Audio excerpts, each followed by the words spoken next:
Chatting with some industry peers this morning, we had a topic of feedback that was sort of at the center of it. Had a couple points I brought up that I want to share with y'all. And it's as usual coming from the lens of I've spent most of the past 20 years working primarily with people who are beginning, kind of making that transition from first getting the skills to make their own games at all, and then potentially crossing the membrane into profession and what that kind of how feedback fits into that slice of experience level.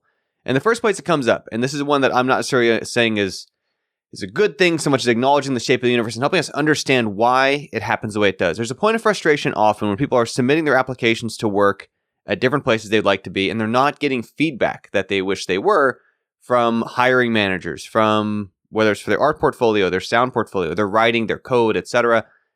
And a couple notes around why that happens the way that it does, just again, help us understand. I'm not saying this isn't up to me. I didn't say it should be this way. This is understanding why it is the way it is.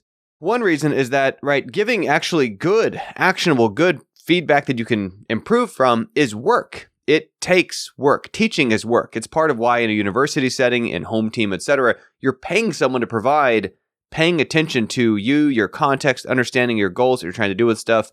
That's one reason why when these companies receive hundreds of applications for something, they are not able to give pointed feedback for all kinds of people. Now, another point was made in the chat, and I don't necessarily want to call attention too much to other points from other folks here, but it's worth acknowledging, and this was not my idea, that's a point occasionally some people will respond very negatively to that feedback that they receive. They'll blow up, they'll go online, they'll rant and get angry about it, and that they can't have that risk profile as a company, that just trying to review people to find a good candidate for a company, they upset someone out there who maybe doesn't have the maturity necessary to be in a professional setting. And we'll get to a second too about a change about how we frame our feedback in a way I think can be helpful for hopefully reducing our own risk of unintentionally being part of where people are cautious and kind of stepping on eggshells around it. The other version of why feedback isn't offered in those situations, and I'm always cautious to not overextend this metaphor. I think it can be, we don't be inappropriate about it, but there's a little bit like in the dating sphere or something like that, where when people are applying for companies, it's a world of apples and oranges, right? It's not just a linear scale of good versus bad. And the reason I say it's a bit like the dating sphere is that if two people aren't a good match for each other, it may not mean that either person fundamentally did anything wrong. It may just mean that they're not a good match for each other. And it could also be the case that someone who is applying for a job could be a great fit for someone else, but isn't a great fit for the particular need for that opening.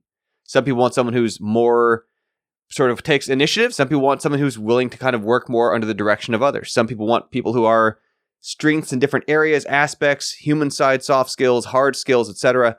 It very much depends on the role of what that team's culture needs, what that project needs. And so one of the things about feedback, right, is especially beyond the fundamental level. Once you're past the beginning rungs, if you can do the thing at all, it starts to trail off in different directions. And if you're not going to be in that environment with that company, it doesn't actually necessarily even help you to be warped more towards the shape that would be wanted for a position that isn't the position you're filling. Part of our job search isn't just about how do I get better at the thing. It's figuring out where is it a best match for where my strengths are and those kind of ways of thinking about it. Now, the other thing I alluded to earlier, and this is again a fundamental shift that is important to go into career life for, this is something where people who have writing degrees, especially creative writing necessarily, any kind of, we typically associate with creative fields. We know this is really common in the art fields.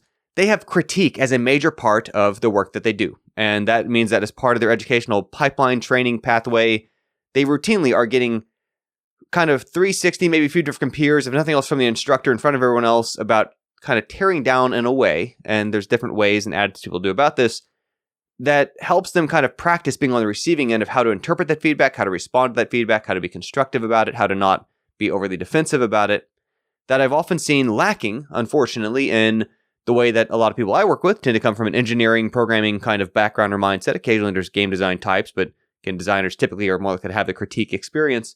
And for programmers, there's often this hard shift going into out of school setting into career setting, where when we're in school, and I think what I've been able to kind of pin is going on here, when we're in school and we get feedback from a TA, from an instructor, it's basically because we already lost those points and it's too late, right? We were supposed to have known that and we failed.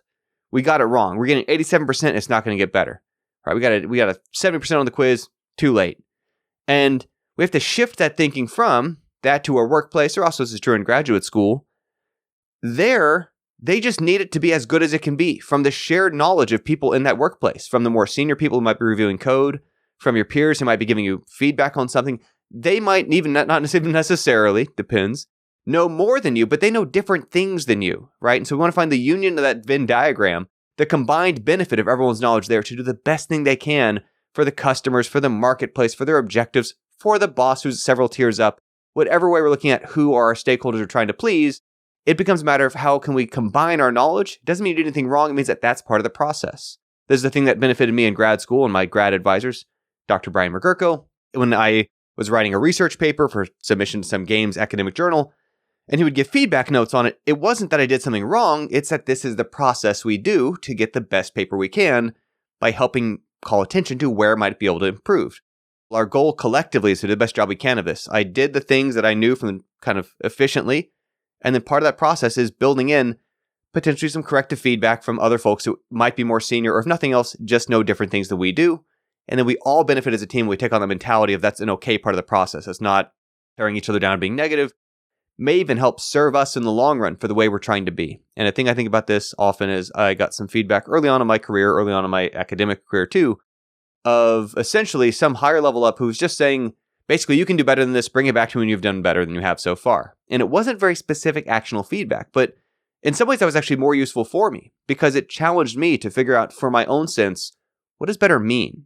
What decisions can I do to make this better in a way that I think is going to meet their expectations? Versus if they had given me overly specific corrective feedback, scoot this thing 2 feet left in this level, right? Change the code to say exactly this. So that's okay.